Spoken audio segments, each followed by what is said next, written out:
झारखंड के सॉरी झारखंड के 3 आदिवासी नेता जयपाल सिंह मुंडा, बोनीफास लकड़ा और देवेंद्र नाथ सामंत ने आदिवासियों के हित एक की बात आदिवासी हित और हक की बात कानून में रखने के लिए संविधान की मूल प्रति में हस्ताक्षर कर सहमति दिए हैं। इनमें से नंबर 1 स्वर्गीय जयपाल सिंह मुंडा, जो खूंटी से थे और आदिवासी महासभा से जुड़े थे। वे आदिवासियों के हक के लिए लगातार मुखर रहे और भारत के संविधान सभा में उन्होंने कहा था कि पिछले 6000 साल से अगर इस देश में किसी का शोषण हुआ है तो वे हैं आदिवासी। जब भारत के इतिहास में एक नया अध्याय शुरू हो रहा है तो इन्हें भी अवसरों की समानता मिलनी चाहिए। उन्होंने 5वीं और 6ठी अनुसूची के तहत आदिवासियों के लिए बेहतर व्यवस्था, जमीन के संरक्षण को मौलिक अधिकार बनाने, अनुसूचित जनजाति की जगह आदिवासी शब्द के प्रयोग करने और संवैधानिक अधिकार बरकरार रखने जैसे विषयों की पुरजोर वकालत की थी। जयपाल सिंह मुंडा का जन्म 3 जनवरी 1903 को हुआ था और उनकी मृत्यु 20 मार्च 1970 में हुई थी। वे रांची के संत पॉल स्कूल में पढ़े थे तथा बाद में वे मिशन की सहायता से ऑक्सफोर्ड विश्वविद्यालय में उच्च अध्ययन के लिए इंग्लैंड गए, जहां उन्होंने सेंट जॉन्स कॉलेज ऑक्सफोर्ड से अर्थशास्त्र में ऑनर्स के साथ स्नातक किए थे।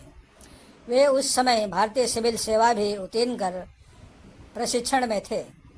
वे घाना के गोल्ड कोस्ट के अचीमोटा स्थित प्रिंस ऑफ वेल्स कॉलेज में शिक्षक भी थे। 1937 में वे रायपुर स्थित राजकुमार कॉलेज के प्राचार्य के रूप में भारत लौट आए। 1938 में वे विदेश सचिव के रूप में भी बीकानेर रियासत में थे। उनका प्रिय खेल हॉकी था। उनके समय 1928 ओलंपिक में भारत स्वर्ण पदक विजेता हुआ था। वे पत्रकार, लेखक, संपादक, शिक्षाविद भी थे। दूसरे थे बोनीफास लकड़ा। इनके बारे बहुत ही कम लोग जानते हैं। बोनीफास लकड़ा ने संविधान सभा में छोटा नागपुर सब डिवीज़न के रांची, हजारीबाग, पलामू और सिंहभूम जिले को ऑटोनोमस इलाका या सब प्रोविंस बनाने की मांग की थी। उन्होंने ट्राइबल वेलफेयर के लिए ट्राइबल मिनिस्टर बनाने की मांग रखी थी। संविधान के लागू होते ही यथाशीघ्र ट्राइब्स एडवाइजरी काउंसिल के गठन की मांग भी रखी गई थी।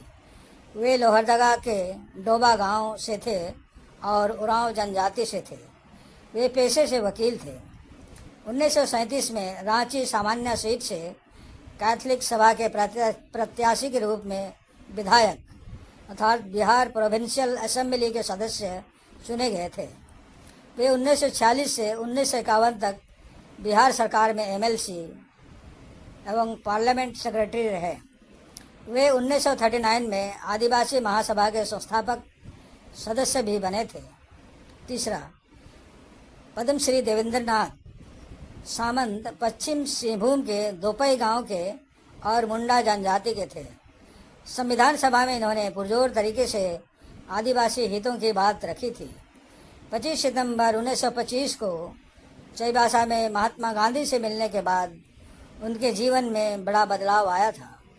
1925 के अंतिम महीने में वे चाईबासा के बार एसोसिएशन का सदस्य बनकर जिला अदालत में वकालत शुरू की थी। 1927 में वे सार्वजनिक जीवन में प्रवेश किए और 1952 तक लगातार इस क्षेत्र में काम किए। वे कांग्रेस से जुड़े थे। इस अवधि में बिहार, उड़ीसा लेजिस्लेटिव काउंसिल, बिहार विधानसभा, बिहार विधान परिषद, संविधान सभा के सदस्य और संसद सचिव के रूप में भी उन्होंने कार्य किए थे। 1942 के भारत छोड़ो आंदोलन में ये 9 सितंबर 1942 को गिरफ्तार हुए और 11 फरवरी 1944 तक हजारीबाग जेल में सजा काटे। इन सब के बाद भी तमाम आदिवासी नेता हुए जिन्होंने आदिवासियों के हित के लिए काम किए। मैं इन सभी को तहे दिल से नमन करता हूँ। समाप्त। अच्छा लगे तो लाइक एंड सब्सक्राइब कर दीजिएगा भाई। धन्यवाद।